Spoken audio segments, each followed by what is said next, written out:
আচ্ছা, আপনি একটু ভাবেন না, ধরেন জান্নাতে বিশাল এক আলিশান কামরায় আমার নবী, আমরা আশিকরা দরজার ফাঁক দিয়ে একটু একটু দেখতেছি।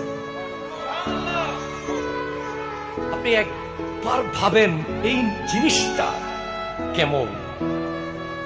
আর যে জান্নাতেই যেতে পারবে না, যে জাহান্নামের তলদেশে পড়ে থাকবে, তার কি হবে বলেন? কি হবে 70 বছরের জীবন দিয়ে? কি হবে এই 90 বছরের হায়াত দিয়ে যদি উকি দিয়ে নবীজিকে একটু দেখতে না পারি? নবীজি আপনাকে চুল রাখতে বলেছে এভাবে, আপনি রেখে দিয়েছেন ইহুদিদের মতো।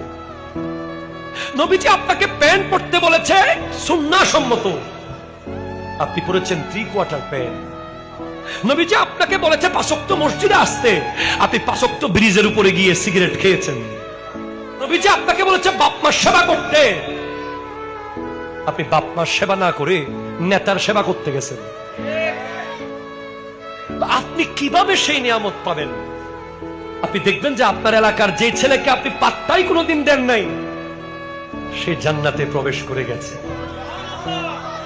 আপনার এত বাহাদুরি, এত ডিজাইন, এত স্মার্টনেস, এত আপডেটগিরি, এত ভাবসাব, এত লিডারগিরি, এত গ্যাং, এত টাকা, এত পয়সার কি লাভ যদি রাস্তার ওই মুচি গিয়ে জান্নাতে নবীকে দেখতে পায়?